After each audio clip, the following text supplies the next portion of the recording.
सर्वांना नमस्कार। विद्यार्थी सुरक्षा व भौतिक सुविधा विकसन समिती कशा प्रकारे स्थापन करायची हे आज आपण या व्हिडिओमधून बघणार आहे। तर अशा प्रकारे तुम्हाला सर्वात अगोदर अशा प्रकारचं एखादं रजिस्टर जे आहे ते तयार करून तुमच्या शाळेमध्ये रेकॉर्डला ठेवायचं आहे। तर त्यामध्ये प्रमाणित करून घ्यायचं आहे। त्यानंतर विद्यार्थी सुरक्षा व भौतिक सुविधा समिती विकसन समिती तर कशा प्रकारे स्थापन करायची, तर याचे जे अध्यक्ष आहेत ते गावचे सरपंच असतात। जर तुमची गट ग्रामपंचायत असेल तर त्यानुसार तुम्ही या ठिकाणी सरपंचांचं नाव जे आहे ते त्या ठिकाणी लिहू शकता। त्यानंतर गावातील स्थानिक प्रतिनिधी ग्रामपंचायत सदस्य असतील तर ते त्या ठिकाणी स्थानिक प्रतिनिधी म्हणून लिहायचे आहेत। त्यानंतर शिक्षक प्रतिनिधी म्हणून तुमच्या शाळेतील एक शिक्षकाचे नाव जे आहे ते त्या ठिकाणी लिहायचे आहे। त्यानंतर शिक्षक प्रतिनिधीनंतर सदस्य जे आहेत ते असतील शिक्षण तज्ज्ञ। तर गावातील एक उच्च शिक्षित व्यक्ती जे आहे जे तुम्हाला मार्गदर्शन करू शकतात शाळेमध्ये येऊन, तर त्यांना शिक्षण तज्ज्ञ म्हणून या समितीमध्ये नेमायचे आहे। त्यानंतर गावातील आरोग्य सेविका आहेत तर त्यांचं नाव सदस्य म्हणून घ्यायचं आहे। अंगणवाडी सेविका आहेत तर त्यांचंसुद्धा नाव या ठिकाणी घ्यायचं आहे। जर तुमच्या गावामध्ये आरोग्य सेविका नसतील तर आशा वर्कर जे असतात तर त्यांचं नावसुद्धा या ठिकाणी चालू शकते। त्यानंतर पुढचा सदस्य जे आहेत ते आहेत ग्रामसेवक। तर ग्रामसेवकांचे नावसुद्धा या ठिकाणी लिहून घ्यायचे सदस्य म्हणून। पोलीस पाटलांचे नाव लिहायचे आहे। जर तुमच्या गावाला पोलीस पाटील नसतील किंवा ते पद रिक्त असेल तर गट ग्रामपंचायतीतील पोलीस पाटलाचे नाव जे आहे ते तुम्ही लिहू शकता। तुमचे ग्रामपंचायतीचे जे कार्य आहे ते कोणते पोलीस पाटील करतात त्यानुसार त्या ठिकाणी लिहायचं आहे सदस्य म्हणून। त्यानंतर तुमचे जवळपासचे PSCचे डॉक्टर जे आहेत ते घ्यायचे आहेत। प्राथमिक उपचार केंद्र जे असेल जवळपासचं त्यांचे डॉक्टर जे आहेत ते घ्यायचे आहे। प्रायव्हेट डॉक्टरचं नाव इथे चालणार नाही। त्यानंतर माजी विद्यार्थी घ्यायचे आहेत जे पूर्वी शिकून गेलेले आहेत, काहीतरी आता पुढे उच्च शिक्षण घेत आहेत किंवा चांगल्या प्रकारे कार्य करत आहेत अशा प्रकारचे। त्यानंतर पालक प्रतिनिधींचे नाव जे आहे ते या ठिकाणी घ्यायचं आहे। एक पालक प्रतिनिधी व्यावसायिक क्षेत्रातील एक व्यक्ती असेल जे चांगलं उच्च शिक्षित आणि व्यावसायिक क्षेत्रात सक्सेसफुल झालेलं असेल त्यांचं नावसुद्धा या ठिकाणी लिहायचं आहे, जे शाळेसाठी उपलब्ध होऊ शकतात। तर अशा प्रकारचेच नावं या ठिकाणी लिहायचे आहेत। त्यानंतर विस्तार अधिकाऱ्यांचं नावसुद्धा या ठिकाणी घ्यायचं आहे तुम्हाला सदस्य म्हणून। आणि नंतर केंद्र प्रमुख यांचं नाव सचिव म्हणून आणि मुख्याध्यापकाचं नाव सचिव म्हणून लिहायचं आहे। तर अशा प्रकारे तुमच्या जे विद्यार्थी सुरक्षा व भौतिक सुविधा विकसन समिती जी आहे तर ते स्थापन करून घ्यायची आहे। त्यानंतर आपण बघूया तर समितीची कार्य कोणती आहेत।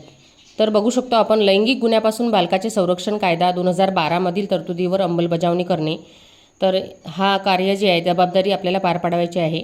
शाळेतील विद्यार्थ्यांवरील होणाऱ्या अत्याचाराची तक्रार जी आहे ते करून उपाययोजना करणे पॉक्सो किंवा CHIRAG या अंतर्गत ॲपवर तुम्हाला करू शकता तुम्ही।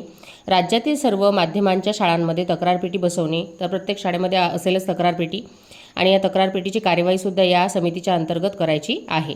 तर बघा शाळेमध्ये सखी सावित्री समितीचे गठन करून त्याची कार्यवाही करणे, शाळा परिसरात CCTV कॅमेरे बसवणे व त्याचे पडताळणी जी आहे ती करायची आहे। कर्मचाऱ्यांचे चारित्र्य पडताळणीच्या अनुषंगाने कार्यवाही करणे, विद्यार्थ्यांच्या वाहतूक संदर्भातील सुरक्षेच्या अंतर्गत कार्यवाही करणे, जसं परिवहन समिती वगैरे या अंतर्गत तुम्हाला कार्य करायचे आहे।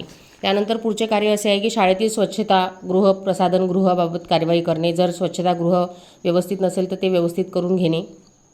शाळेत येणाऱ्या अभ्यंगतासाठी आचारसंहिता लागू करणे। तर हा जो घटक आहे हा अतिशय महत्त्वपूर्ण आहे। यासाठी तुम्हाला शाळेमध्ये एक स्वतंत्र वही जी आहे ती करायची आहे अभ्यंगतांसाठी। तर अशा प्रकारे तुम्हाला अभ्यंगतांची नोंदणी रजिस्टरसुद्धा आपल्या शाळेमध्ये ठेवायचे आहे। तर हे जे आहे तारीख तुम्ही ज्या दिवशी समजा 1 ऑगस्टला केलं असेल किंवा ज्या दिवशी तुमची मीटिंग झाली अभ्यंगतांसाठी नोंदणी रजिस्टराबाबत त्या दिवशीपासून तुम्हाला नोंदणी रजिस्टर जे आहे ते करायचं आहे, प्रमाणित करून घ्यायचं आहे। आणि त्यानंतर अशा प्रकारे कॉलम करून बघू शकता आपण।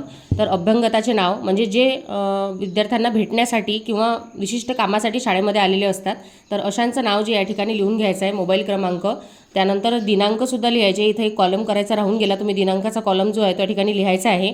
आणि शाळेस भेट देण्याचे कारण काय होते, जुने पालक वगैरे येऊ शकतात, एखादा जुनी TC किंवा डुप्लिकेट TC मिळवण्याबाबत किंवा उतारा मिळवण्याबाबत आणि त्यांचा पत्ता कोणत्या ठिकाणचे होते ते। तर अशा प्रकारे तुम्हाला एक रजिस्टर जे आहे ते अभ्यंगतासाठी करून घ्यायचं आहे, असं याचं एक कार्य आहे, ते महत्त्वाचं आहे। सायबर हल्ले व धोके टाळण्यासाठी सतर्कतेचे उपाय करणे, तर क्षमता निर्माण व प्रशिक्षण या संदर्भात कार्यवाही करणे, विद्यार्थ्यांची सुरक्षा समितीचे गठन करणे, जिल्हास्तरीय विद्यार्थी सुरक्षा आढावा आणि समितीचे गठन व विभागीय स्तरावरील पर्यवेक्षण अशा प्रकारे कार्य आहे. शाळेमध्ये विद्यार्थ्यांसोबत अनुचित प्रकार, अनिष्ट घटना घडल्याचे उघडकीस आल्यानंतर संबंधित शाळा व्यवस्थापन समिती, संस्था, मुख्याध्यापक, शिक्षक, शिक्षकेतर कर्मचारी यांनी सदर बाब 24 तासाच्या आत संबंधित शिक्षणाधिकारी यांना कळवावी.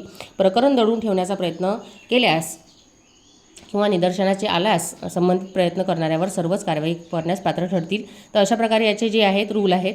महत्त्वाचं असं आहे की सदर समितीची सभा किमान 2 महिन्यातून एकदा घेण्यात यावी.